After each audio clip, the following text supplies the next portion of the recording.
Here we go. I'm just going live on the YouTube. Here you go. Hope you're all right. So I should be here now. Just make me sure that you are hearing me loud and clear. I think I've got everything set up. Plenty of chat coming in on the YouTube. Twitch is live. Okay, yeah, it's the chat will be. It is now. Okay, everybody's there. Good. Glad to hear it.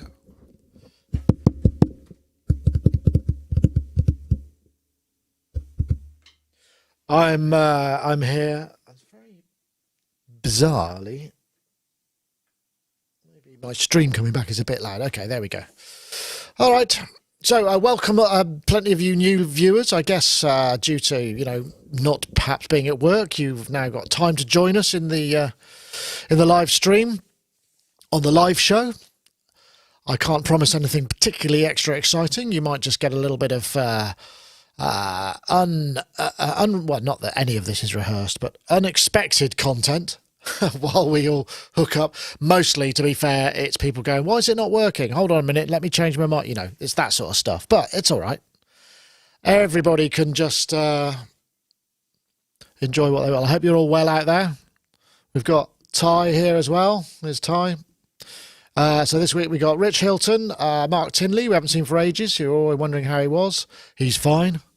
And Ty Unwin as well, who's there too. So, yeah, we were going to have Dom as well. Dom got a migraine, so he had to bail out, which is fine, obviously. He gets them from time to time.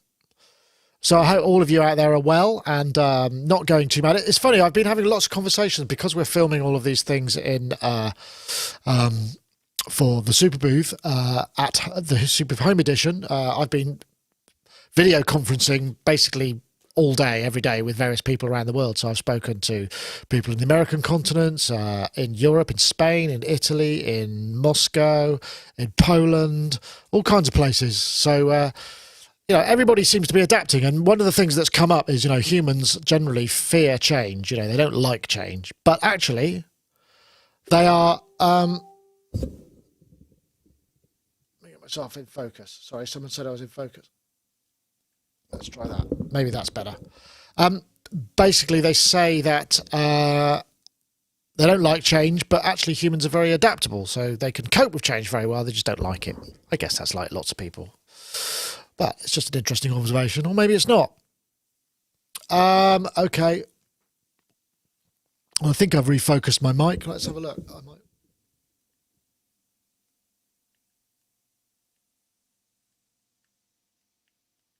I'll just double check. Get myself in focus. That seems to have done it. Yeah, probably. I don't know. I don't think that this camera's got that much of a depth of field, to be honest. There's Ty. And we've got Mark, or Mark's not in the building yet, but he's we've tested him because he hasn't been on for a long time. And then we've got Rich Hilton yet to dial in. But so, as I was saying, I hope you're all well and been coping. Another thing that's come up with a lot of people that that I speak to that are involved in our industry. A lot of them, for them, there's very little change because they spend so much time working in isolation anyway. So, I mean, really, in many ways, we're probably more psychologically prepared, perhaps, than a lot of other people. So, I guess we should be thankful for that. Or if you spend a lot of time working on your tunes alone, then you're used to extended periods of solitude. So perhaps that's all well and good. Let's have a look. Have I tried Endless? I haven't, because I don't use an iPhone, so I haven't tried it. Sorry. I hear it's going very well, and people love it, which is great. What other questions have we got? Blah blah blah blah blah. So, yeah, we can maintain our health. Potential for a lot of good come from this period of time. Peter Kadar music. Yes, I agree. And I think that seems to be the general sort of, the general gist of things. Oh, seem to get a message. Okay, well, I'm trying to line up, as part of our Super Booth thing, this, the idea of a couple of performances. And so I'm talking to a couple of artists who will be streaming, and I think we might have a few, which would be good. So I'm going to turn this off. our bit rate seems to be lower. Oh, that's interesting. Maybe I can see what the bit rate is. 18. Yeah, it's 2 megabytes going out. So this coming to YouTube, they're saying it's a bit low. Oh well, if it's working, it's working. Who cares? So we have Tinley entering the room. There he is. We have Ty eating what looks like a very tasty ice cream. I haven't got anything nice to eat. That's the thing I've got, because I can't hear Ty. Ty's audio seems to have muted. I'm not sure why that is. Maybe... he's going to come back in. Okay, no problem. We'll get him back in a sec. We'll come back to me. And... yes, I'm rambling, aren't I? But the answer is, I mean, you may have noticed that, perhaps we've missed a couple of news items, not that there's much around. But the reason is because I've spent the last, basically, 2 days, more than 4 days, if you count last week as well. How's that? Oh, yeah, there he is. He's back. Yay. We've got Mark as well. Yeah, it looks like there's some audio coming in. I've spent the last 2 days doing this, having interviews with people all over the place for our Super Booth Home Edition. So hopefully we'll have a lot of vids for everybody to enjoy. And I'm trying to organise, like I say, a couple of live performances. And I think we might do a Sonic talk or two, which may feature some of our regular guests, but it also we'll try and bring in some of the other YouTubers who are involved, like maybe... Corey, and we're working on that. What kind of phone do I use, Nick? Says Matt Greer Music. I use a Xiaomi Red Note. Oh no, what is it? Mi 9, which is this guy here, which is actually a really bloody good phone for the money. I think I bought it new, and it was, I don't know what it was. I think it was 200 quid, and it's got an 8-core processor and an extremely high resolution. I mean, it's a brilliant Android phone. So yeah, I don't use iDevices. I mean, I use Apple everywhere else. I've got a laptop in front of me that I run on Mac. I've got, actually, I haven't got any other Macs, because the rest of it runs on PCs. This video switching software runs on a PC. And all right, let me just turn this. I'm distracted because I'm getting my video coming back at me. So let's get that. There's Mark Tinley. Hello, mate. How are you? You sound like you got some reverb on. You going through a guitar amp? Or you're in the basement. Reverb. You've knocked a couple of walls down. Hey, Mark, I haven't seen you for ages. Triggered off Alexa for some reason. Alexa's now saying she's having trouble understanding me right now. Well, bizarre. They do that. Our Alexa Reverb wore out. Now. Sorry, yeah, reverb's gone. You wore it out? How? I don't know. It just, because you'd say, Alexa, do something, and it would just go, it would start a word, and then I think there was a loose connection, and the vibration of her own voice broke the speaker connection, and so I had to buy a new one. But they're all on offer, 25 quid. I have a terribly guilty secret, and that is my wife's Alexa was waking her up about 2 weeks ago, and it kept going beep, beep, beep, beep, beep, beep, beep, beep, and I took it's an Echo Dot, and I took it and I lobbed it down the stairs, and it died. Very naughty man. Well, the worst one is, didn't remember when they first came out, people were saying that they Alexas were sort of laughing hysterically in the middle of the night, which is really. And if you ever say, I mean, I'm going to try this now, Alexa, fart, and see what happens. Oh yeah, that's. Thank God I'm on headphones. Hours of endless fun. That one. She said, "Sorry, I'm having trouble understanding you here," but. Well, maybe I'm not close enough. But yeah, and that sort of thing was obviously quite terrifying. I mean, having Alexa wake up in the middle, and also because I've put them in my parents-in-law's house because they're infirm, so when they're in bed and they can't get out. So they've each got an Alexa in their room so they can listen to the radio and whatnot. But they've also got one downstairs. And what happened was somebody shouted to turn the radio on, and then the carer who'd left them shut the door. And it didn't turn off, so it was really loud downstairs all night because they couldn't call loud enough to turn it off in the house. Oh no! That's one thing that you get. I mean, if my daughter's up in her room and she's sort of shouting at hers, ours downstairs might start kind of reacting. So it's quite funny, yeah. I'll tell you a trick, actually. Oh, I don't know right. if you've tried this. I've named my network in the shop the same as the network in my house. So Alexa's joined the network in my shop, but it thinks it's the network in my house. So if I say, Alexa, drop into my shop, I can listen to what's going on in my shop, which is kind of bizarre because it's a different location, but it thinks it's all in the same location. Yeah, Oh. I've done that. I've not done Yeah. that. Oh, wait a minute. So you can you do that with the camera ones as well? I don't know about that. Yes, I just know I that think if you tell it, you give can. them both the same Wi-Fi name and it works. Wow. Go So on, Ty, you're saying you can? That Yeah, I sounds- mean, with the camera. I've done. Yeah, with the camera ones, you don't even have to name them the same. You can set it up so you can drop into other people in different places. So yeah. Right. Okay. Well, that sounds like a slight security hole. I wonder if they've got any in the Pentagon. I doubt it. Or the Oval He Office, probably couldn't maybe. even. Yeah, he can't even say Alexa. Never mind. Never mind. Let's not go there. We'll try and keep it agnostic where we can. Yeah, absolutely. Let's do our best. You could go something like, Sorry. Alexa, drop into Pentagon office. No, she can't do that. Oh, well. Oh, never mind. Worth a try. God, imagine if that worked. That would just be so weird. It was that simple. It's fun. I don't know if anybody's been watching. There's a UK series at the moment, which is the beginnings of Who Wants to Be a Millionaire, from the way they started the program, and then the coughing major who was sort of busted for. Well, he wasn't in prison for it, but he had the money taken off him because there was some kind of dodgy business. And in the meetings afterwards, they say, you're not allowed to take mobile phones in, and the people in the meeting are going, right. So, but we frisk everybody, don't they? They don't bring. And it's like, no. And so there are all these kind of massive security loopholes that they didn't think they needed. I mean, why would you for a quiz show that's, you wouldn't necessarily, I mean, think about it now, but this was breaking ground, and it's just really funny. All these people sort of suddenly realizing, oh no, we don't do that, and we don't do this. It's like, crikey. Yeah. So, but it's a great, if you're watching it, it's called Quiz. You might be able to see it on the iPlayer or somewhere. I don't know if it's the iPlayer or not. I can't remember. Yeah, it is iPlayer, I think. No, it's ITV. Is it No, ITV? It's ITV. So go ITV Hub.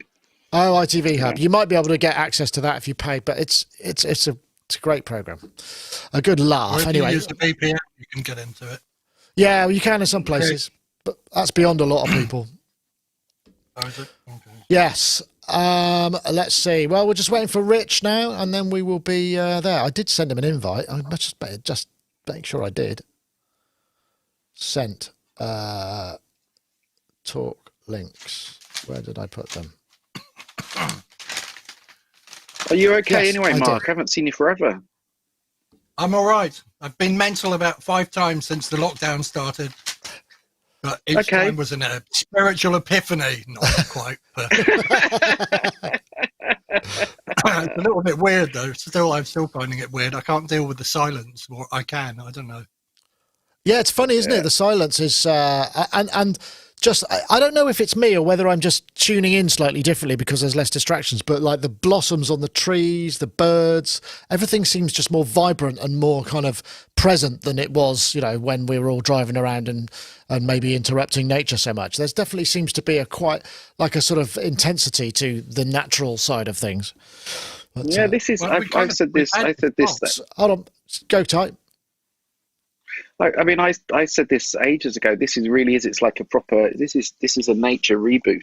That's what this is. This whole thing is nature showing us who's boss and just doing a huge reboot. And so good for it. I'm not being funny, but we've fucked things up for many a decade, and this is nature just turning around and going, "Screw you." Yeah, maybe the bees will have a chance to recover at least. That's absolutely. Yeah.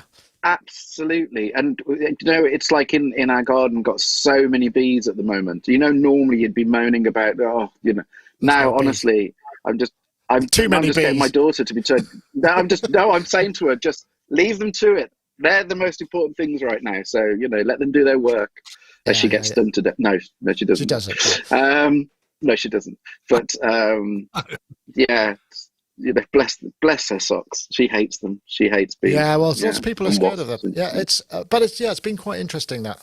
I think there was something else I was going to mention, an observation that came to me, but I can't remember what it was now. It's gone. Sorry. No, that was my fault for not retaining my short-term memory. What's really weird, because I've been filming kind of super booth event. I did 7 yesterday, did 6 or so the day before. Another 12 last week. I mean, these are sound checks; they're not all films. I filmed 6 yesterday, and I feel like I've got super booth brain, but it's in slow motion because I'm only doing like 1 an hour rather than this kind of constant.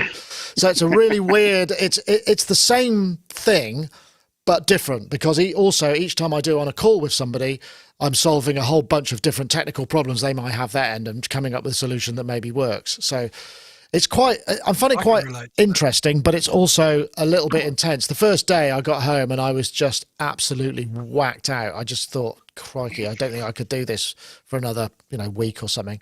But we're gradually building up a kind of collection of stuff. I think we've got maybe 12 or 15 done, and we've got another few days. So maybe we'll have 30. 25, 30. That would be great. And then we'll have maybe a couple of Sonic talks and maybe maybe some performances. So I'm just waiting for Rich. I don't see Rich yet. Rich is normally on by now. It's 3 minutes too. Maybe he's cutting it fine. He's probably on another call. I mean, I'm so used to. It's funny that also my partner, she really doesn't like video calls, and the girls are trying to get together and sort of sit down and have a glass of wine in front of a meeting software, and she really can't. She can't kind of get her head around how that works, because for some people it's some people don't like being on the phone and having your face in front, because not everybody likes to make eye contact all the time. So it's quite a direct form of communication. So people are learning these new skills, I think. Yeah, completely. Yeah. I have to say I don't like it. I much prefer just good old fashioned phone calls. But okay. Well, I appreciate you getting over your phobia. Oh, it's fine. There's no phobia. I just don't like it. if I was a kind of slim, muscly, handsome guy, then fine. But every time I just see a big potato on my shoulders, so it's just I just see Mr. Potato Head every time. Wear one of those 80s jackets. Yeah, one of those 80s jackets, with the big. Don't bring it back. Don't, Mark. That's a good idea. Don't. I'm already making enough of a twat of myself on Facebook, posting old photos of me when I was 15. Oh yeah, I found it. Yeah, they're great.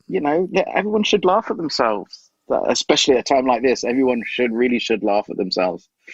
So I don't mind being a big potato. It's fine. It's fine. I think because I started off trying to exercise, and then just didn't kind of I was going. There's this thing that you can do, which from sort of nothing to 5K run basically, and it starts you off with some brisk walking and occasional running. And I got a week into it, and then problem is my partner, she's very black or white. She's a sort of binary kind of person, so she wants to go every day, and I'm like, if I go every day, I'm going to injure myself, and then I won't be able to do it at all. And whereas she wasn't feeling that sort of physical problem, so we're a bit out of sync there. So maybe we'll try it again if I'm feeling up. Yeah, I tried exercise in, I think it was 1986.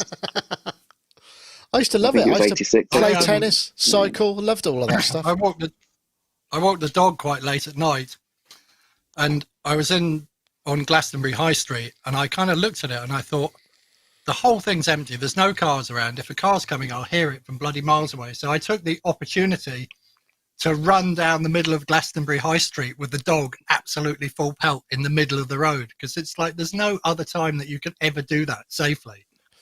I won't go into the other thing I've been doing safely that you can't really do very safely anymore. We'll save that for the topics. Yeah. Really good fun. You could. I mean, there's probably quite a lot of opportunities for streaking with no observers as well. I'd imagine if one was if that's what someone wanted to do, I can't see. Did anyone see there was a video of a guy who was obviously just had enough, and he set up a drum kit on a street corner and just played it really badly naked in like a small Welsh town, and somebody was filming out the window, laughing at him. I just thought, what a great. He's obviously just cracked and felt like I need to do something to sort of feel alive. Yeah, we've got the Glastonbury Tour drummer, a guy here, who sits on the top of the tour at night playing this big, what are they called? Djembe, maybe, yeah, probably djembe. Yeah, djembe, yeah. But I live 2 miles away from the top of the tour, and we were walking the dog on a field, and you can hear him clear as day for bloody miles because there's no background noise at ground level. So even though he's elevated, that just gives him clear line of sight for anybody to hear him for miles. Oh, well, Really that's interesting. That's good if somebody actually wants to. But hey, yeah, 1 2 check. Hey, Rich, how you doing? We good? Yeah, I'm good. Timely, yeah. That's what I call precision entrance there, Rich. Yes, we're good. So we're all here. So we could actually do the show right now. So hi, gents. Why don't we just do that? Hey, Okay, hey, right. Rich. Let's get ready to rumble, or not rumble, but you know what I mean. Oh my God! Right. Let's get ready to. It's like WWF. No, I'm thinking of Anton.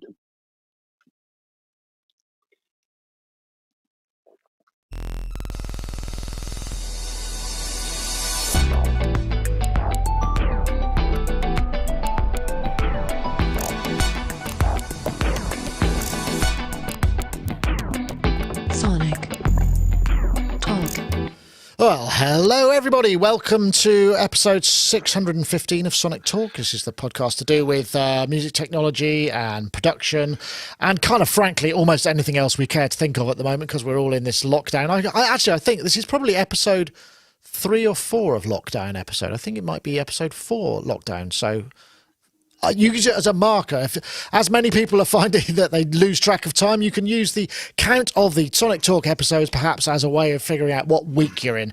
Because it's like being at Christmas at the moment. You forget what day it is. I mean, easily because there's no demarcation. Anyway, well, welcome everybody, and thank you very much for joining us. I hope you're all doing okay out there. We're all bearing up, and we've got a new set of guests for you this week. A new brace. I always thought brace was 3, but I'm told it's only 2. So I've been using that wrongly all my life. But anyway, so welcome. Like I say, I want to say thank you very much to Isotope. Isotope will be giving away a copy of Ozone 9 Advanced, which will help you finish your tracks if you're using your spare time to maybe finish a bunch of things. You might want to tweak them, finally master them through Ozone 9 or any other part of that process through Ozone 9. Anyway, let's say hello to everybody. We'll start. I think I'm going to start in the middle this time because we've got Mr. Mark Tinley, Sonus Magus in Glastonbury, where he... Hello. Hey, how are you, Mark? People have been asking after you, so we're glad we've got you in person. Yes, they have, yes. Are you okay? I'm not dead or anything. Yeah, No. not dead. I'm definitely okay.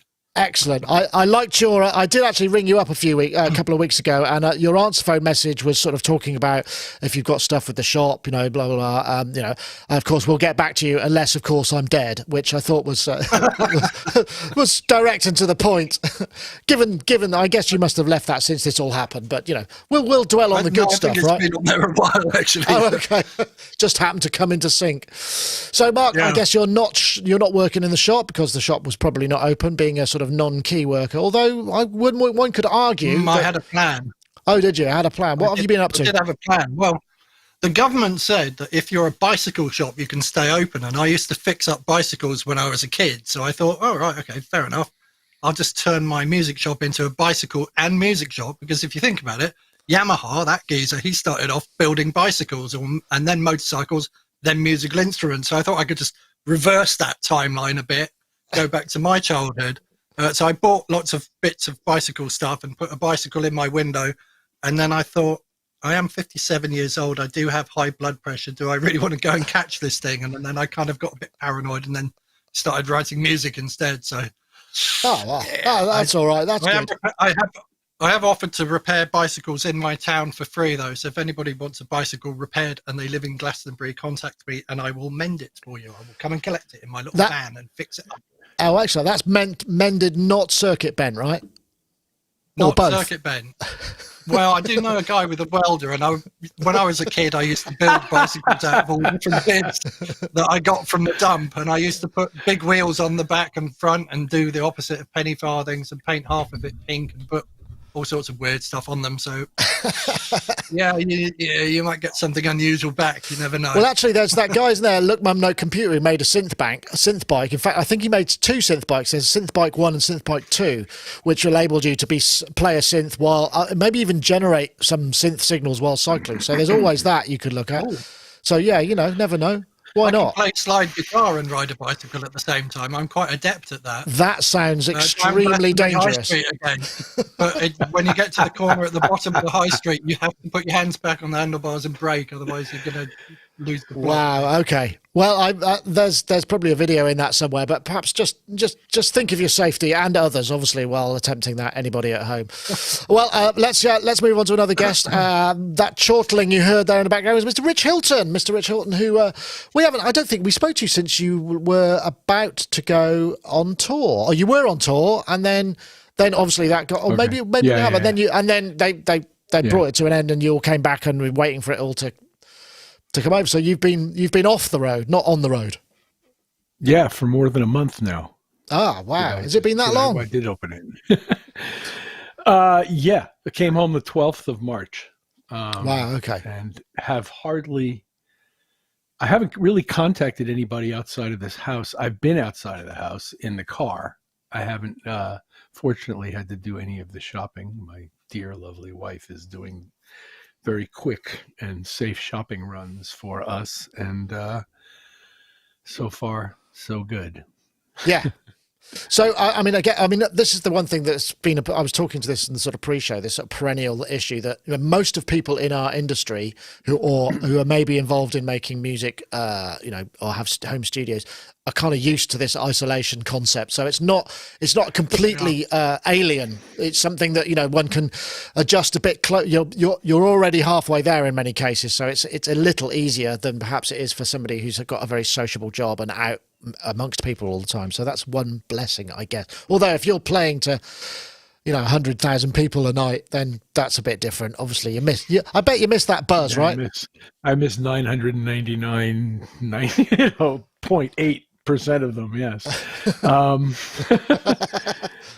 I miss most of all the playing of the music, and I try not to dwell on it too much. Yeah, but because gosh, I don't know when they're going to allow these large public events to occur again. And I didn't really want to start the show with this, but no, that's fair enough. It's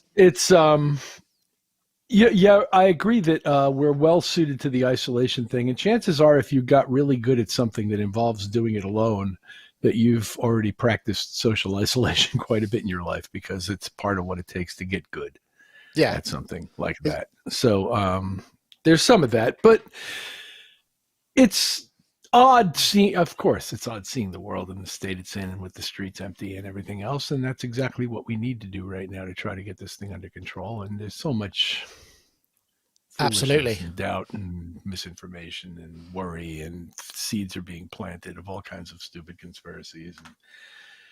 And I would just like us, take it off. And you know what? Sorry, what? Be careful not to mention any of them, because YouTube will remove it. Yeah, no, I'll tell you one thing that one other positive thing that I found, positive but observation that I made is because I've had to, I commute to work because I'm working here alone, so that's kind of okay. But it feels like I'm in my 1970s childhood when there were no cars or people on the streets in summer holidays. It's like this real sort of nostalgic kick, which is kind of quite sweet in a way, but obviously different circumstances. Anyway, we should also say hello to Mr. Ty Unwin, who has joined us there. In fact, is that a Polly and Seek t-shirt? Yes, it is. Well, your bandwidth has improved because it's not breaking up the image now. We can handle the pixels. We can handle the pixels, folks. Good. How are you? I'm sorry. I'm all right. I mean, it's just the signal may be even worse today because for some reason, no one's mentioned why, but for some reason, the entire world is using the internet, and me with my poor signal in the middle of nowhere. I think the signal may be even worse. Selfish gits. I mean, I don't know. I think it's I've been writing to the government to get priority traffic, but so far I've had no responses to any of it. But hey, we'll do our best. Yeah. I mean, all I do is I just any time that I'm on with Mark, I just sit there with my mouth open, thinking, oh, I'd love to be in Mark's world, because he's just bonkers. I mean that in the nicest possible, kindest way, but you are. No one says it, but you are adorably bonkers. Quite a lot of people do, actually. Oh, in which case, I'll just join the queue then. Yeah, join the queue. I don't mind. It's fine. Well, so, do do you know what? Right at this moment, I think everyone needs a bit of bonkers in their life. That's for sure. So. Yes, well, we're some of us are getting it just because that's the way that you naturally become after such a long time in your own company, and some aren't, or in the company of people that you're not always in the company with 24/7. So those are difficult challenges. Anyway, let's get on to something immediate. I didn't do this last week because it hadn't been announced, but the official trailer for Superbooth Home Edition is out. Welcome from home. Speaking of bonkers, Superbooth Home Edition. Home. This is home.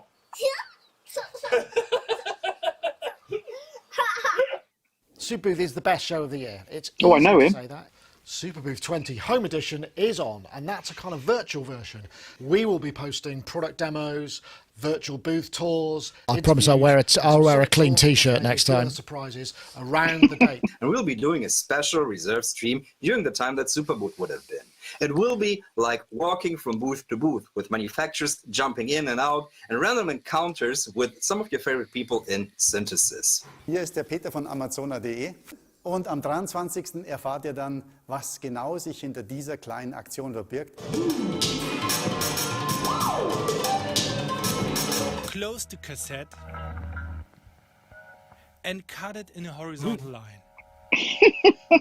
Why ever not? Yeah, they're going to be posting a whole bunch of stuff. It's going to be hopefully good. Oh, that looks nice.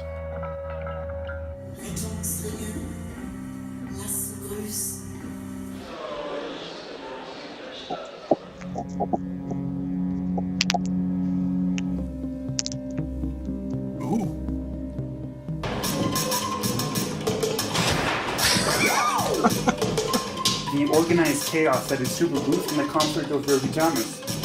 And afterwards, we'll have a whiskey with a bunch of friends. And hopefully you. See you there. Excellent. So yeah, that's the Superbooth trailer. I shot a couple of things which unfortunately they cut between the two. I thought the first one was not going to be used, so anyway, it doesn't really matter. Who cares?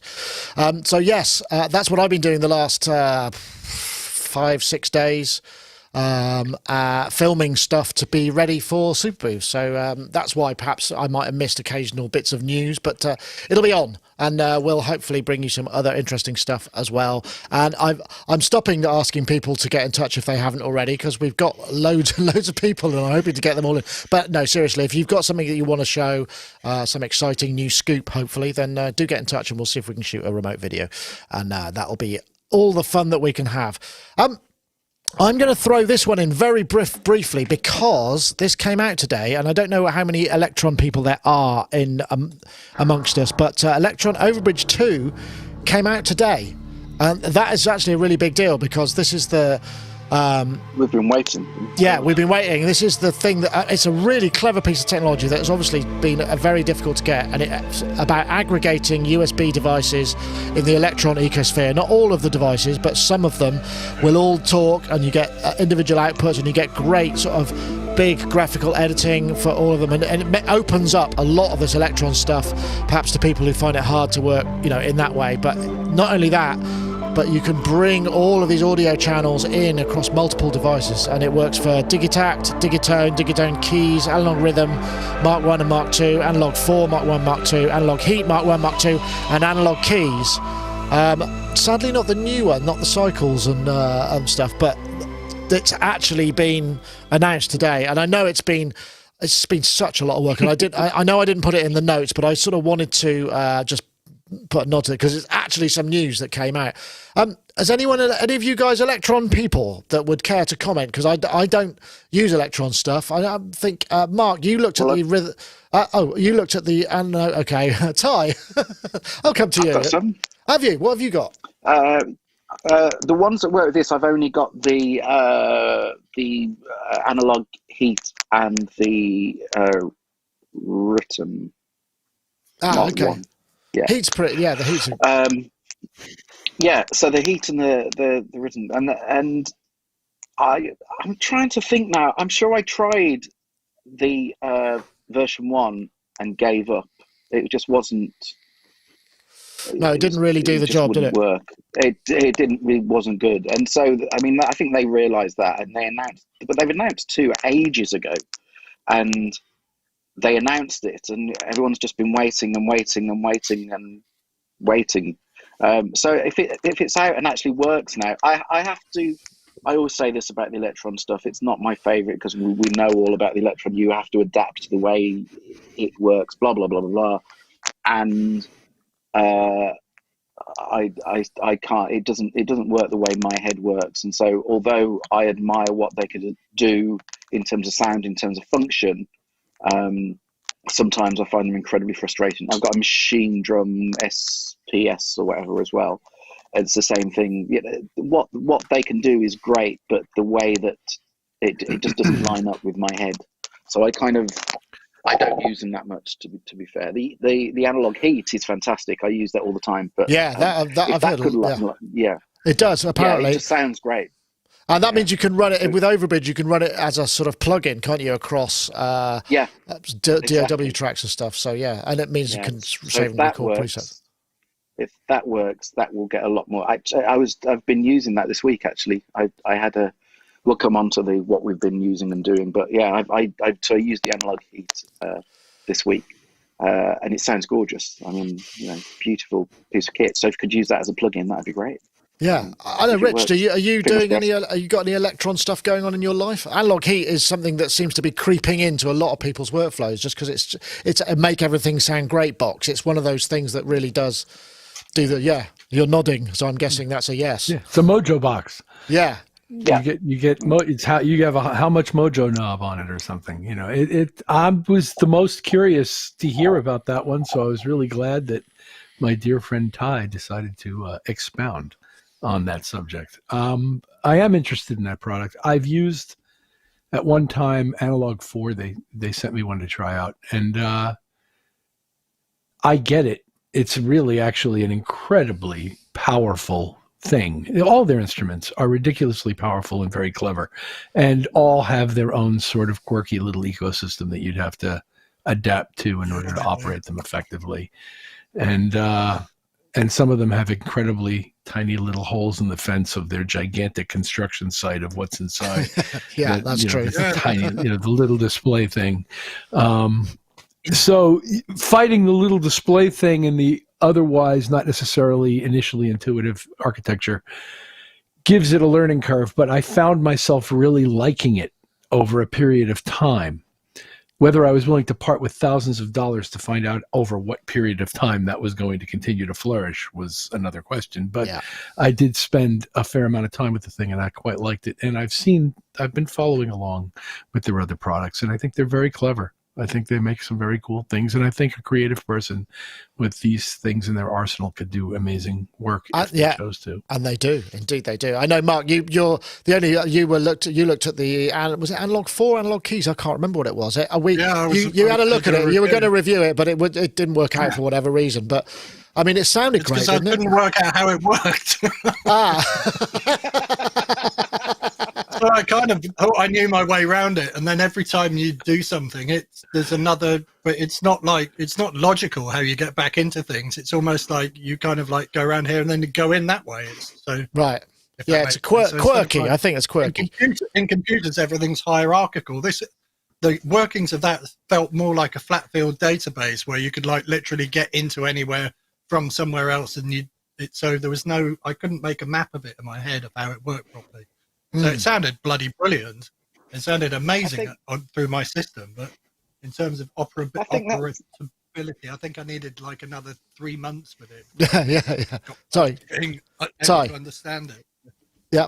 No, but I think that's right. I think the way that I look at the Electron stuff is really simple. If you've got the time and this is your centerpiece, your kind of setup is based around this bit of gear as a kind of central element of it, and you've got the time to invest in it, you look at what it can do and how it sounds, and they're amazing bits of gear, incredibly deep, and you can get incredibly fantastic results. And you watch people that just fly around them, and you know that that's just muscle memory, and you know that they've given it the months of time to do this, and in that context, they're fantastic.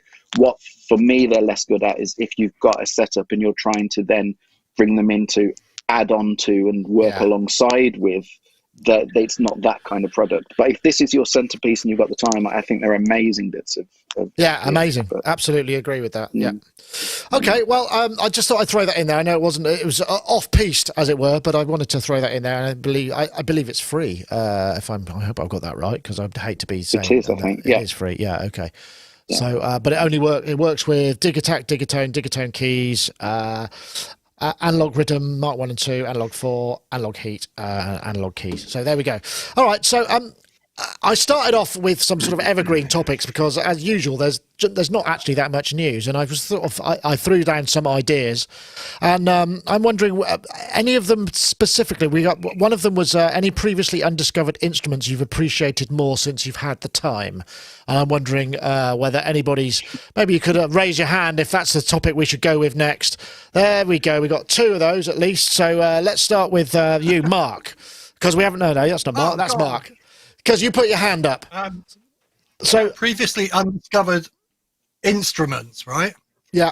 So I'll give you some background. So I'm in my shop. People are going, "What's that harmonica like, mate?" And I'm like going, "I don't know. I think they're all right. Nobody's ever brought one back."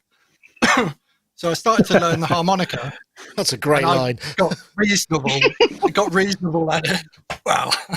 No, I'm going to use that. No one's ever brought one back. Okay, carry on. So having thought like this pocket instrument is something I can carry about with me. I can just have it wherever I am. I came up with the notion that actually I've already got an instrument here that I can take with me wherever I go. And I started having singing lessons. And what's happened in this silence is my singing teacher always stands opposite me and goes, "Mark, you're the only person I've ever coached who I have to tell to sing quieter." And I couldn't get what she was on about, but now I've discovered, so the undiscovered instrument is really out of the silence, because I sing when I'm walking the dog and practice then, is that I can't do it as loud at the moment, because if I do it, I'm just disturbing everybody's dog for about 2 minutes. So if I sing really quietly, I can sing like with a real kind of like fire, like that kind of funky soul voice with an edge, quieter than my talking voice. And I didn't know that was possible before, and it's about something to do with the support here. So I'm discovering that instrument and enjoying it, and improving my ability to use that instrument. And I'm like going, wow, why the hell didn't I have singing lessons when I was like 14 or something? So, and I'm really appreciating it, because that's good. That's great. I can do like loads of different voices, and probably not just straight off the cuff, but there you go. So that's what you've been about. That's really good. I've just envisaged Mark walking the dog through the quiet country Glastonbury streets, going at the top of his voice, going "Fire!" at the top of his voice, walking the dog. Everyone looking out the window, calling the fire brigades. Or the other one I do is play that funky music, which is kind of okay around here. Oh, fantastic! Okay, that's all right. Well, look, I tell you what, that's really interesting, and I'll also plug for a quiz, because one thing that lots of people are doing at the moment is quizzes online, and our local bar had a Sunday quiz, and the quiz master is called Scott, and Scott has been learning throat singing in this downtime, which is a really sort of random thing to learn. Cool. And what he does is there's a Facebook group which anybody can join. Let's get the numbers up, because it's great fun anyway. And he does do not a bad quiz at all. Might be quite UK centric, but it's called, if you look for Velo Lounge Quiz Group on Facebook and ask to join it. It's on Sunday nights at 8 p.m. on a UK time. But Scott has been trying to learn how to throat sing, and he hasn't been. Everybody keeps going, "Go on, show us some," and he's going, "No, I haven't figured it out yet, so I'm not going to do it." But maybe one day we can encourage him, and if we get enough people from all over the world, then maybe to join the quiz, then maybe he'll be more keen to do it in front of a better audience. But I just thought I'd throw that in there. But yeah, Fellow Lounge Quiz Group. If you fancy a quiz on a Sunday night. Can I throw something on the end of that, though? Yeah, okay, all right. Yeah, you can. My experience of being good enough to do things in front of other people is that the moment you do something in front of someone else, you're good enough to do it. Yes. So until you put yourself out there in front of people, you're always going to hit that hurdle of going like, I'm not, and I'm digging a bigger hole. No, I understand what you say. Yeah, I understand. But the other thing, by the same token, when you do it for the first time in front of people, you also realise, or you think, that you've got more inadequacies than perhaps you have, because you start to self-analyse a lot more initially. I think that would be a thing I would say. Yeah, maybe. Yeah, maybe. Okay, and are you doing those lessons online, Mark? No. Mark, are you doing those lessons online? No, I was doing them in person, but I've stopped doing them for the moment because Tangi's a little bit older than I am, and she's self-isolating, and I've asked her to do it via Skype, but she doesn't know how to use Skype quite like that yet. So we'll get there, definitely. Fair enough. Oh, okay. Yeah. All right. Yeah. Rich, how about you? I mean, I know you've invested quite a lot of time in the Seaboard kind of instrument. Is there anything else that sort of has... I'm not hearing it, but it looks great. I know. I probably could route it there now. I have to look into that. Yeah. Anyway. Anything else? No, not really. I pardon? What do you mean route it? Like I can ship it via mail or something? No. Send it into the feed. Electronically, getting it to go out through the feed properly. It's viable, yeah. Instead of straight into my interface, which is where it is right now. Anyway, so I'm hearing it in all its glory. But I've done some little keyboard things. It's not been easy for me creatively this last month. I think I get that. And with the work I need to do really requires me to be creative. And so I've started certain aspects of that, and I've done certain isolated individual projects people have asked me to do, usually involving playing keyboards. But not really reinvesting in... I mean, I play guitar every day, but I played guitar every day before. I probably play that thing a few times a day, and I probably play some piano most days. So I just try to keep in it to the extent that I can, but I have a tremendous amount of work to do, and it's very important work, and I just need to get to a place where I can do it. Yeah, I can totally feel that. I mean, and I think if it's any use, I mean, the thing that I found helped, and I've been flacked for this at all, is just to cut down on my monitoring of news and current events, because it just helps you, brings you back to kind of this stuff. But we'll not get into that. I've banged on about it enough. Mm-hmm. What about you, Ty? I mean, as you were saying, last time you were on, you were kind of discovering, and you were saying, right, I'm going to sit down with this instrument. What's the thing that's kind of popped into your consciousness, and perhaps you spend more than that particular session with, or whatever? Well, I have been doing what I said I was going to do and have been doing. So I literally would pick a new synth every day and go and spend at least 3 or 4 hours just delving into it. And some of them I knew, some of them are old friends that I know really well. Some of them are things that I didn't really know that well at all, really. And there have been a few surprises. There's been quite a few instruments that I just go, why on earth didn't I, kind of know more about this and use it more? Some quite obvious ones.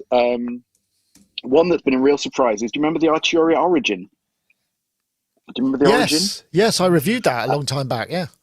Yeah, and I've had that since it came out, and not really delved that deeply into it. Oh my God, what a machine. I mean, that definitely suffered the age-old thing of the presets that came with it weren't that great, basically, and so no one really kind of could see the worth of it, and everyone thought it was just a load of VSTs in a they're the Arturia plugins, but in a box.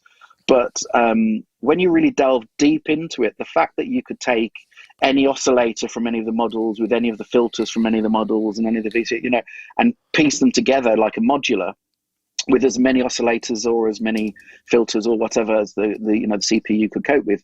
God, it's a fantastic piece of gear, and that's just sat there not being used a lot for.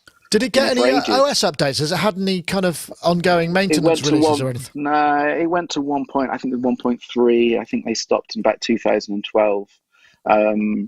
But it's just an amazing bit of gear. And I kind of looked online. A lot of people have had some tech issues with it, hardware issues. But touch wood, Mine's fine, and that really shocked me. And then there's some that, you know, kind of Akai AX80, found one of those. That sounds beautiful. Sounds a lot better than the Juno. Oh, they're really nice. Yeah. Beautiful synth. Really, it's so underrated. Oberheim OB12. That, you know, kind of. I've got a couple of those, and I hadn't played with those for ages. So yeah, loads of just finding all the Dreadbox stuff. I'm suddenly having a love for Dreadbox at the moment. So I've got a Murmox V2 and the Abyss, and I've been playing with all of these, and I've definitely come to the conclusion in terms of modern vintage analog, the best of the bunch are definitely Dreadbox and Analog Solutions. I've been playing with their Fuse box quite a lot, which is gorgeous. And I think I told you before we came on, I bought a Polyam Medusa, which has the Dreadbox engine that I've been playing with recently, and that's really surprised me because I wasn't expecting to enjoy that so much. But what I will say is one thing that I did at the weekend, which is heaven, and it really was heaven, is that, okay, listen to this I suddenly, you know, and every now and again you'll use a synth, but it doesn't really matter what synth you put into it. You basically it's the whole guitarist with their guitar pedal rig. So I started off with I think I told you my 2600 arrived a couple of months ago.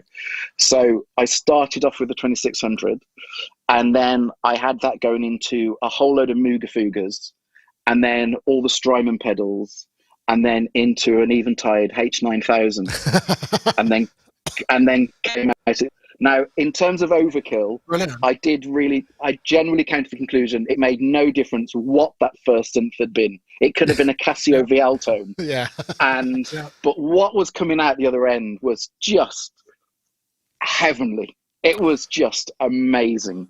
And so I think I've told you I'm kind of changing studio and stripping it down. I'm actually doing a whole setup where all it is, there's going to just be a chain, a Muga Fugas, Strymons, and then a 9000 at the end. And everything can be patched into that chain. And the analog heat as well. Yeah. And the analog heat as well. Right. Yeah. Oh, that sounds like a nice chain. Awesome. It was beautiful. Absolutely beautiful. But the problem is with that is I've got work to do. You know, I told you I've got MIDI stuff to do, and every hour I'm spending. Well, you've got to wait. You've got to wait 15 minutes, at least 15 or 20 seconds for the reverb to tail off, right? Before you can. I don't know. I don't think you need to worry about that. I've been building a website, and my wife came in and she was saying to me, why are you playing music? What are you doing? And I think there's a mathematical process that goes on in your brain in terms of like sorting complex logical things and using music to sort those complex logical things, that I think it's great to just stop and make music. And I know your job is creating music for someone, but it's probably a more logical process than the creative process you're doing when you're playing with the pedals. So I think you're unlocking something about your creativity when you play with the pedals that you then go back to what you've been doing in terms of your day job, and it will just, something will open and unflow from that. Unflow, is that right? Yeah. Oh, maybe. But totally, absolutely. Something to be said for that. Those timeout moments are the moments that give you like new seeds for creativity. Yeah, we've talked about this before, haven't we? With the idea that totally agree. Playtime, effectively, you know. Yeah, that's exactly it. And Mark's hit the nail on the head. I totally agree, Mark. Every word you've said is spot on, because or just doing that, as much as it's, you know, most of it is just oral heaven, and it's just gorgeous, and you're not really, it's for no reason, it's just messing. That's all it is. It's playing, it's messing, it's twiddling knobs, it's, you know, it's all of solving problems as well. Yeah. And then when you come back to, you know, kind of I go back, and then when I go back to doing MIDI stuff, I'm kind of, you know, it's another part of my head that's being that's being used And basically, it's, but at the same time, but you're fighting over the reverb length on all the effects that you're setting up on the midget mixes. Can we add a little bit modular? I know, Rich. Do you? I don't know whether you go for that. I mean, because you're a player. I mean, I know that Ty's a player as well. But sometimes, just the texture of sound you can build up with some of those massive modulated reverb effects just get you into almost a sort of hypnotic state, and it's kind of quite cathartic. I mean, that's probably why I do it, because it stops me from thinking about that I can't actually play particularly well, so I can just kind of play something that's got nice notes in it, and then they'll all resonate for hours. That's what I tend to think. Oh, it's been something that's interested me for decades and decades. I love doing this with whatever available gear. Literally, I remember doing this at Kingdom Sound Studios in 1983 with the available gear there, and there was great gear there. Today, obviously, the tools are completely different, but striving for interesting and unusual ambiences to enhance whatever it is you're doing, something I've been interested in for my whole life, as long as there's been ambience in my head. Yeah. Well, one thing I can recommend, actually, if you're looking for something that's maybe cheap and affordable and a bit of hardware, that little Korg NTS1, I reviewed it. The effects algorithms in there are great fun. It's like $99. Oh, I see. And that's got the Minilog XD effects in it. What's that noise there? Oh, it's your pipes, isn't it? It's the heat. External, I should add. There's nothing to do with your internal pipes there. But that would be a very different. That would be a very different sound, I believe. Alexa, play a fart. No, never mind. As anyone's going off anyway. For me, I haven't had much time, but before I did, I started with the. You can't see it there; it's behind the screen. But the Soma Pulsar 23, that drum machine. The more I play with it, it seems like a lot of money. It's like €1,500, $1,500 or something. And you think, oh wow, for 4 drum voices. But man, the amount of utilities, routing, potential it's like a mushroom cloud of kind of possibilities. It's astonishing.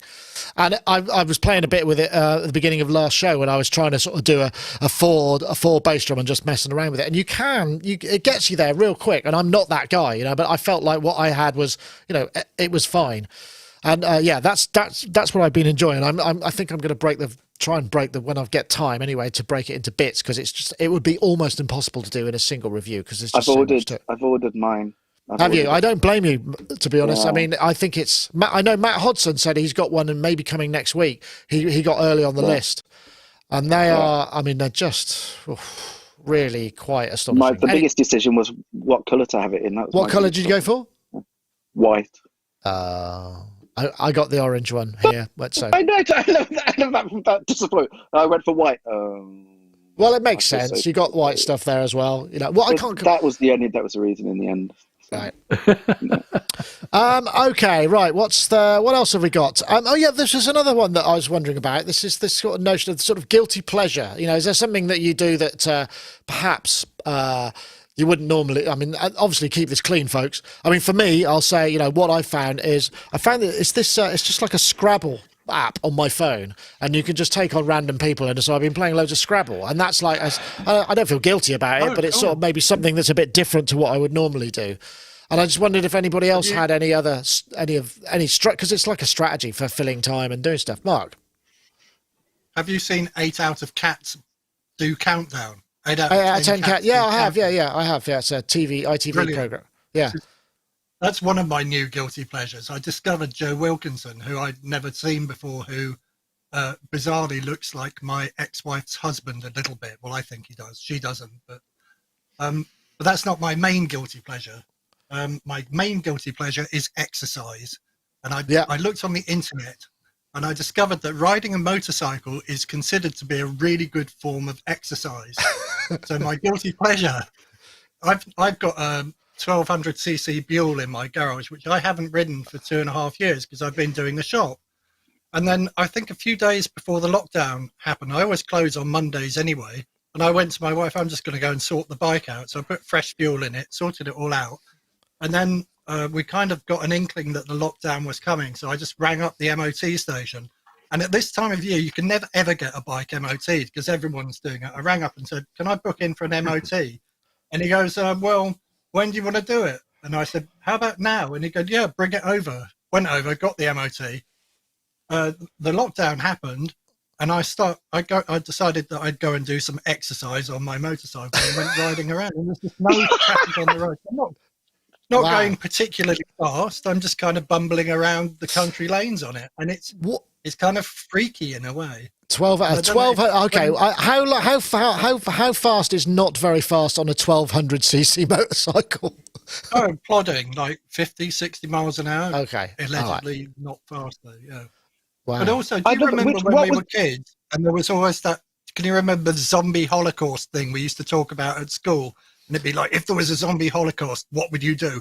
Oh, I'd run around and I'd steely type Jaguars and I'd roar around the country lanes and this and that and blah, blah, blah. So I remember having those conversations at school, having the reality of it unfold in front of me and realizing I'm the only person on the road for miles. I kind of came to this junction, couldn't decide whether to go left or right, and found myself bursting into tears. And it was like, this isn't how I imagined it. Wow. It was so alien, the whole thing about like just nobody for miles. It was like, oh my God, this is like really, really eerie. And yeah, so I burst into tears. I'd love to know is, I'd love to know what website it is you went on that said that motorcycling is exercise.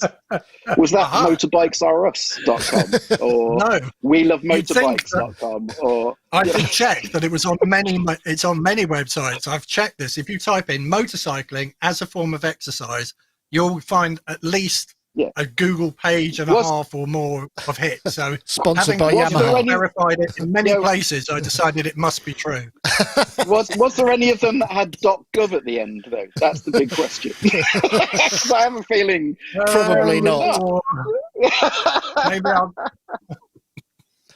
Don't worry about it, Mark. I'm with you. You know what's the worst part about it though? My bike is so unbelievably loud, like everything else in my life, that the second time I went out, I think I came down Glastonbury High Street and I was there's a bit above Glastonbury called Bovetown.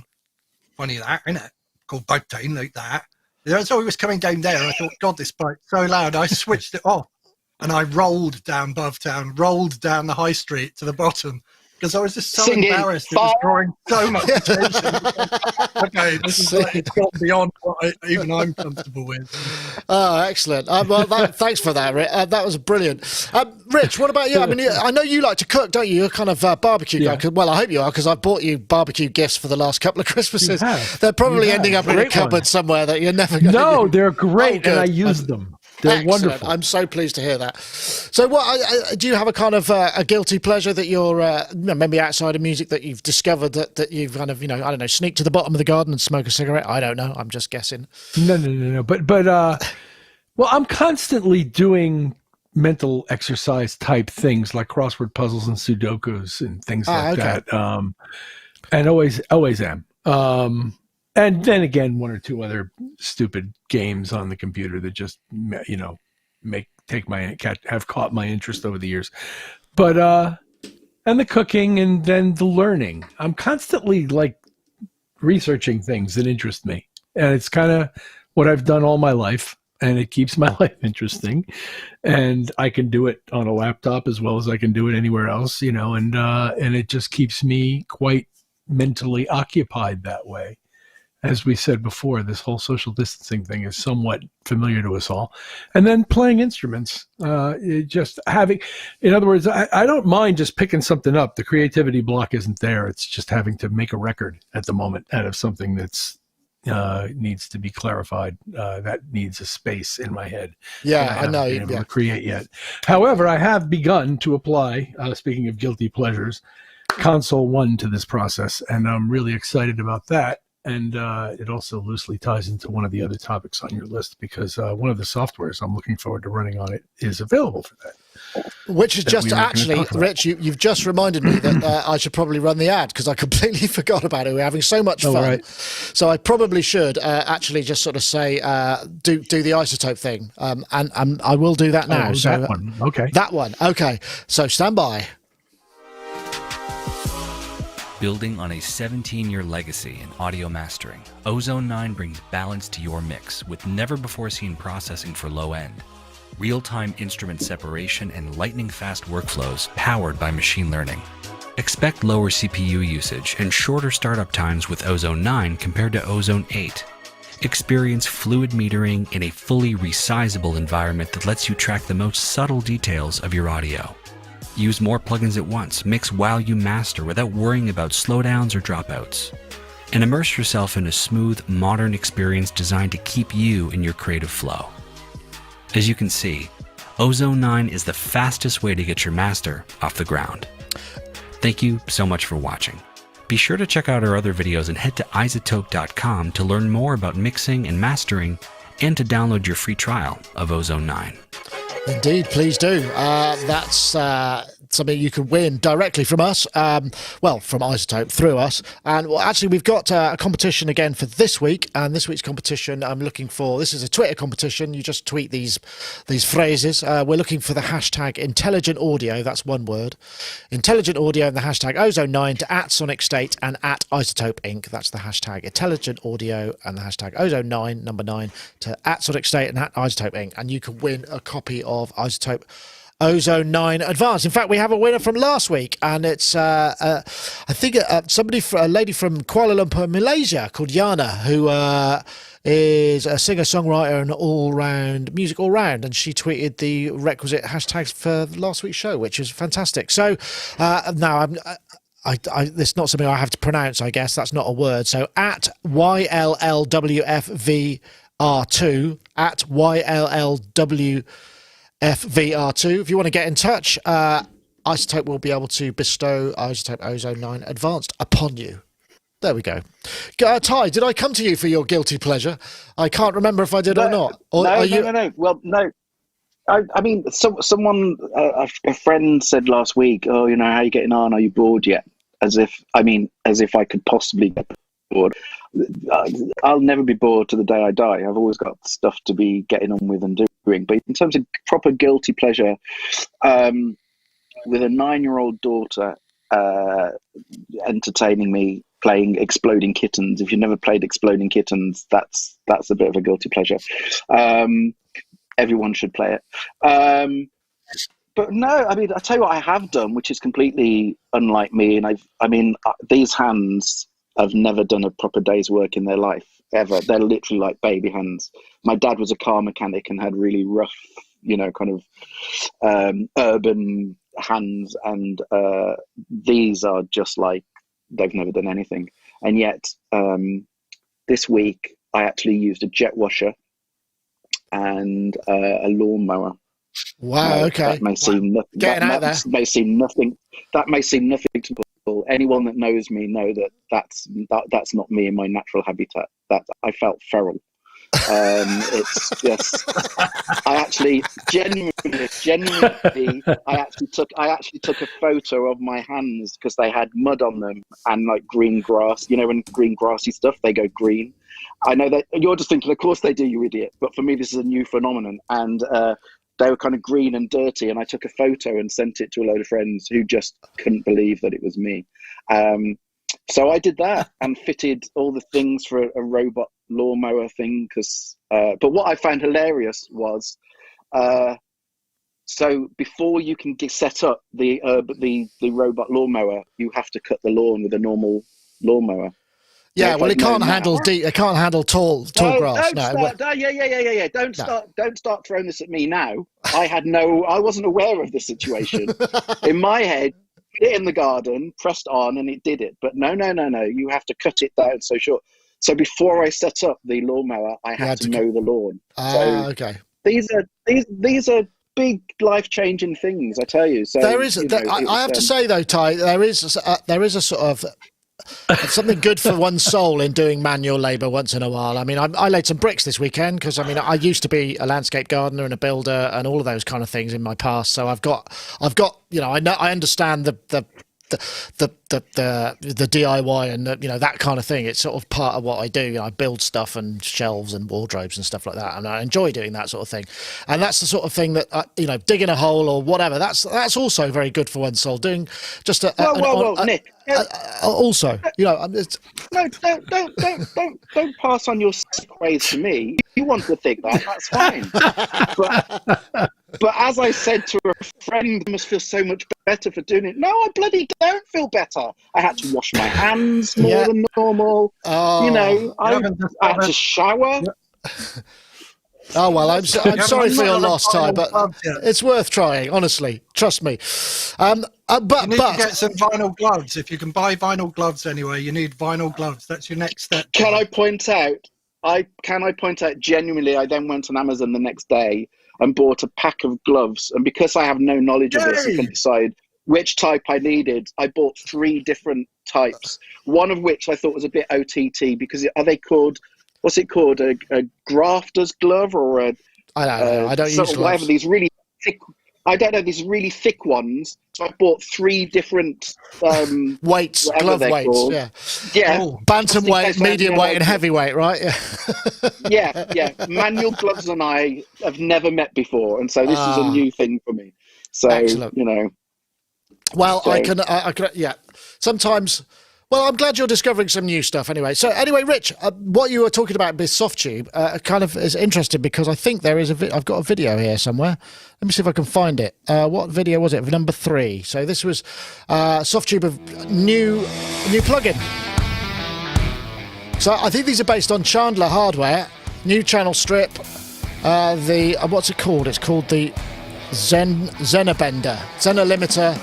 Dynamics, and I think there's an EQ as well. It looks a bit like Chandler stuff. Well, I'm not sure. This is very heavily modelled to the component level. I mean, these are sort of top drawer, high CPU using plugins, and they're quite expensive. But I know that Ty has some experience of them as well.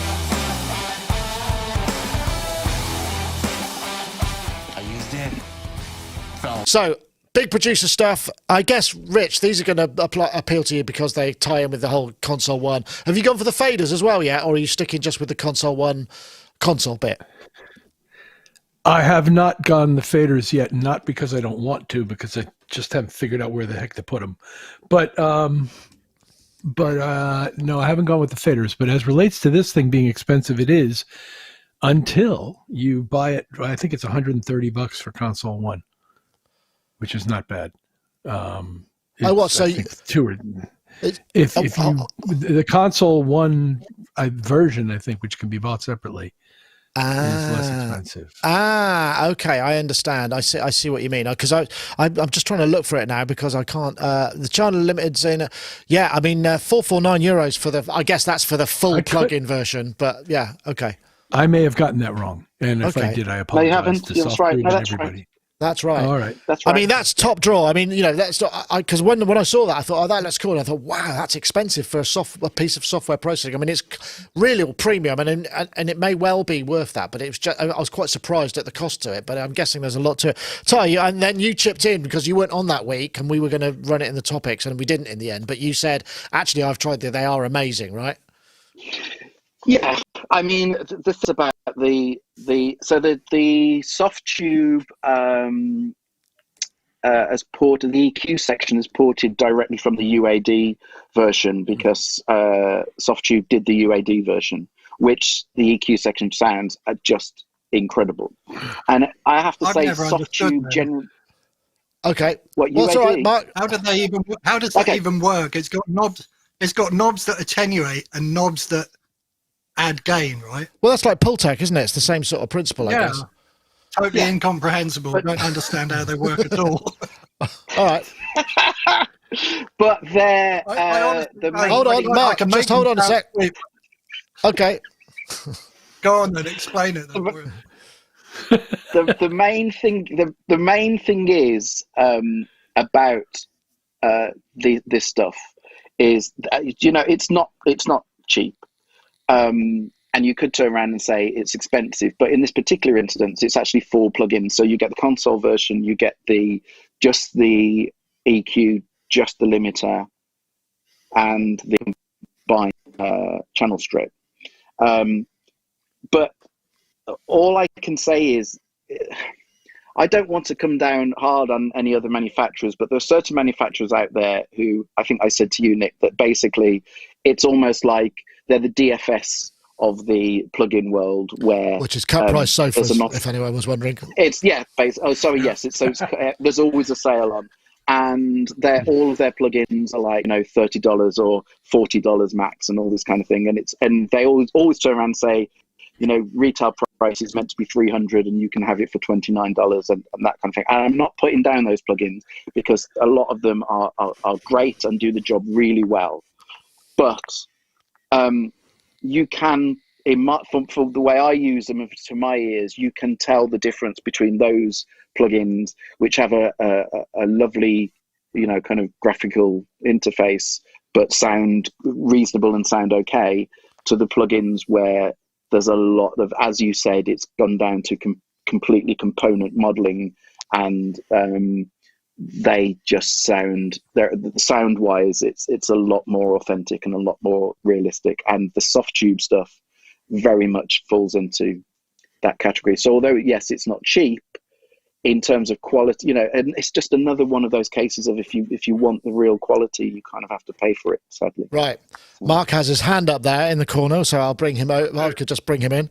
I just want to say that's why I like Ableton, because in Ableton everything's grey and you've got these little pointy things, and you don't have to use those pictorial visual interfaces, because I think what tends to happen with things like if I use Logic and I put that drum kit up and it's on the carpet and I start like putting the drum beats together or whatever, I think, wow, this thing sounds really amazing. We have this visual override thing where our visual overrides our auditory, and then we think something sounds better than it is because we've got this amazing picture in front of us. Wow, it looks just like a Jupiter 8. Oh, it kind of sounds right. Yeah, it's great. You listen back later and it's like, no, hang on a minute. Was that the right plugin? I think visual override, that's an interesting we thought, have to be aware of that a lot in this game. Or the numbers on sliders when you're doing a mix. I'll just turn up, -4 dB. Yeah, that's about right. I end up getting caught out by the number instead of like listening with my ears. So sometimes just shut your eyes and just don't look at the bloody thing, or get rid of the visual interface somehow. That's a fair point. Yeah, I think that as a point, is a totally fair point, because I've said for years now, when I was working on hardware sequencers, it kind of right back to the MPCs and ASQ10s and all that kind of thing. There was no visual. You had no visual interaction. You just had a list of numbers, and you just use your ears. But the difference is you don't have to, exactly as Mark said. You don't. When I'm using a DAW, I rarely quantize stuff, because I use DAW as more it's almost just like a multi-track tape recorder. And when I'm messing with synths and whatever, it's actually one of the few benefits I have of not having great eyesight, because a lot of the time when I'm messing with synth plugins, I take my glove, so I haven't got a clue what the numbers say. To be fair, I'm just picking a random knob and turning it. Okay. That's an interesting idea. So it's just I don't. It's true what Mark says. Don't get hung up on what your eyes are telling you, because at the end of the day, when the person listens to the mix, at the end of the day, they're not using their eyes at all. All they're doing is using their ears to listen to the final mix, the final master, the final everything. So when you're writing it, you should only be using your ears, and you shouldn't be looking at notes to see, oh, that's a bit early, that's a bit late. Does it sound early? Does it sound late? I mean, when I'm using, for example, when I'm doing all the big string things and they're using lots of staccato strings, the reality is that because of all the multiples of samples, they very, very rarely can be metronomic because of the nature of each individual sample. So all I'm using constantly is just my ears to find out if they sing in time or don't sound in time. So I would honestly turn around and never get hung up on visuals. Yeah. Exactly as Mark said, it makes a huge difference. Rich, sorry, can I just come to Rich there?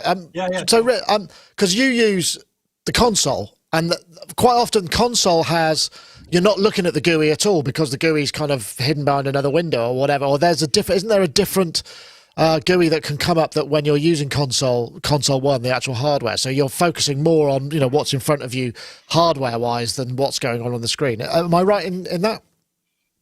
The GUI in Console 1 doesn't change depending on what kind of emulation you're running. It Right. only changes with respect to the controls being offered in that particular emulation, but not visually with respect to backplate and coloring and all of that sort of layout thing. It's all falling within their soft tube architecture. And in the beginning, I thought that was odd, and it kind of felt uncomfortable to me to be calling up a UA plugin that purports to be emulating something and not seeing it the way UA presented it. However, I have since come to appreciate the value in doing it this way in terms of it matching with the knob arrangement that you're working with, and it actually works a lot faster and better this way, for me anyway. And as regards pretty pictures on a screen, Mark knows this about me well. I don't care what it looks like. If it looks fancy and it sounds great, well, so much the better. But it better sound great. And this goes back to the 90s when a company called Bomb Factory used to make emulated plugins for Pro Tools that were dressed up to look like classic pieces of hardware, and they basically didn't sound like those classic pieces of hardware. And since that time, things have, in some cases, gotten better. Most of my favorite software is not stuff that's designed to look like the faceplate of a piece of studio equipment I've been using since the mid '50s, but the 1850s. But you know, it's fine if it does. And what interested me about the Chandler thing is the fact that in the demos it sounds spectacular. Good Lord, it sounds great. And a lot of the stuff I'm using from SoftTube, both in the Console 1 environment and not, I'm really starting to enjoy.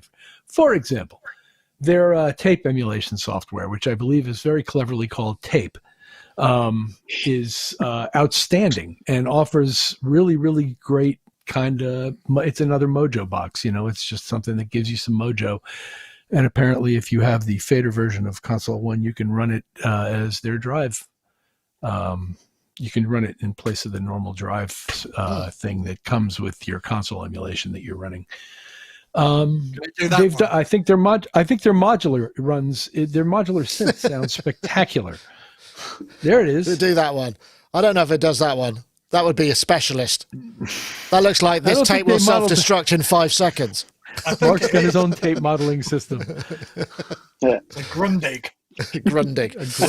That's a really interesting. No, that's an interesting point there, Rich. I mean, and I think, but by the same token, I mean, obviously, if you're trying to sell this stuff, it's very hard to convey what it sounds like with an image or an ad or a way. You know, then you only really get, you know, to choose. So there has to be some, you know, there's going to be a GUI side of it. You know, like this looks great. I mean, it looks really good, and you think, I'll bet that sounds great. I mean, it's good that it does. So that kind of works. Well, it does provide a certain comfort level having a nice looking GUI for people. Yeah. You know, that's just straight up marketing, normal marketing 101 stuff. But whether it delivers the goods is where we're dwelling right now. Yeah. And I, at least based on the demo, I haven't used it yet, but I'm looking forward to it.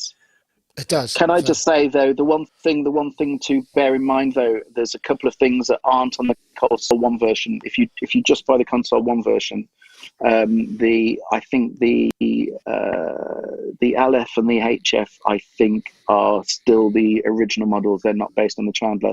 There's none of the mid-side, and there's no external sidechain. They're only available on the native plugin, just so you know. So there's a couple of things that aren't on the Console 1 version. That's why they include the Console 1 version with the full package with the native. I see. But it does it you know. But it I mean, Rich is totally right about all the console stuff. That it's and you're right as well, Nick, that it's difficult to convey quite how much of a difference it makes to your workflow until you actually use one, and that's always a difficult sell for people, because you know it's tough, because it's one of those that you need to use it to suddenly go, oh my god, I can't live without this now, which I'm sure Rich will agree with. The console stuff is once you get used to it,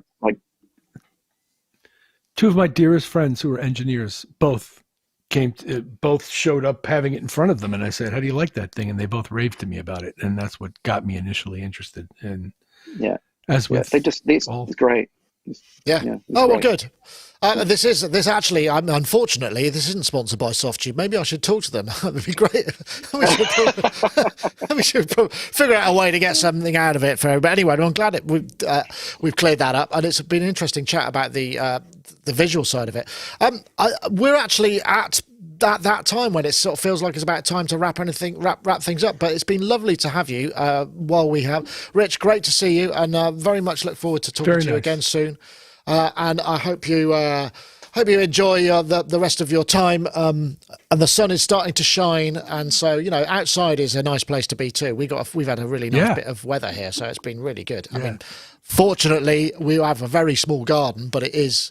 I've got to know my neighbours really well, so that's great. And the neighbour on the left hand side, as you look up the hill, is a South African barbecue nut, and he ordered some really amazing American braising beef stuff that I'm having tonight, and I had last week, and it is the most delicious food.